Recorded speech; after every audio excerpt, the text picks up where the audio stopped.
بسم اللہ الرحمن الرحیم۔ السلام علیکم ورحمۃ اللہ وبرکاتہ۔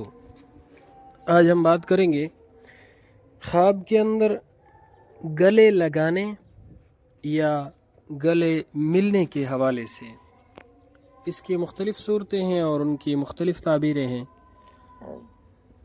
مثلا خواب کے اندر گلے لگانا، خواب کے اندر گلے ملنا، خواب کے اندر گلے میں کھانا پھنس جانا، خواب کے اندر کسی کا گلا دبانا، خواب کے اندر گلے کو کاٹنا وغیرہ۔ اس کے علاوہ اسی سے ریلیٹڈ اور بھی کئی صورتیں ہیں جن کی مختلف تعبیریں ہیں۔ اگر آپ ان تمام صورتوں کی تعبیروں کو جاننا چاہتے ہیں تو اس ویڈیو کو آخر تک ضرور دیکھیے گا۔ خواب کے اندر کسی کو گلے لگانا یا کسی سے گلے ملنا، اس کی تعبیر یہ ہے: خواب دیکھنے والے شخص اور جس کو گلے ملا ہے ان دونوں کے درمیان پیار اور محبت بڑھے گا، صلہ رحمی ہوگی، دل نرم ہونے کی علامت ہے۔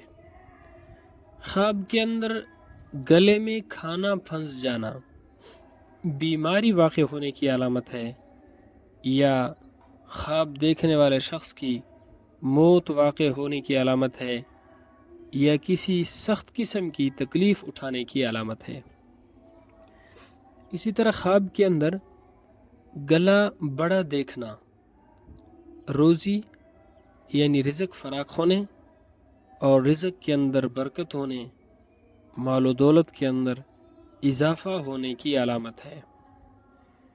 اگر کوئی شخص خواب کے اندر گلا تنگ دیکھتا ہے تو اس کی تعبیر یہ ہے: خواب دیکھنے والے شخص کا رزق تنگ ہوگا۔ اگر کوئی شخص خواب کے اندر دیکھتا ہے کہ اس نے کسی کا گلا دبایا ہے، کسی کا گلا گھونٹا ہے، یا کسی نے خواب دیکھنے والے شخص کا گلا دبایا ہے، تو یہ غمگین ہونے اور نقصان کی علامت ہے۔ اگر کوئی شخص خواب کے اندر دیکھے کہ کسی اور نے خواب دیکھنے والے شخص کا گلا کاٹ دیا ہے، تو اس کی تعبیر یہ ہے کہ گلا کاٹنے والا شخص خواب دیکھنے والے شخص پر ظلم کرے گا یا اس کے دین میں طعنہ زنی کرے گا۔ خواب کے اندر گلے میں تلوار لٹکانا، اس کی تعبیر: خواب دیکھنے والا شخص بہت بڑی سلطنت پائے گا، حکومت پائے گا۔ خواب کے اندر گلے میں کوئی چیز چلی جانا، گلے کے اندر کوئی چیز پھنس گئی یا کوئی چیز چلی گئی، یا گلے کے اندر جوئیں چلی گئیں، تو اس کی تعبیر یہ ہے: خواب دیکھنے والے شخص کا دشمن اس کے گھر کے اندر اس کے ساتھ بیٹھے گا۔ اللہ رب العزت ہمارے خوابوں کو ہمارے لیے باعث خیر و برکت بنائے۔ السلام علیکم ورحمۃ اللہ وبرکاتہ۔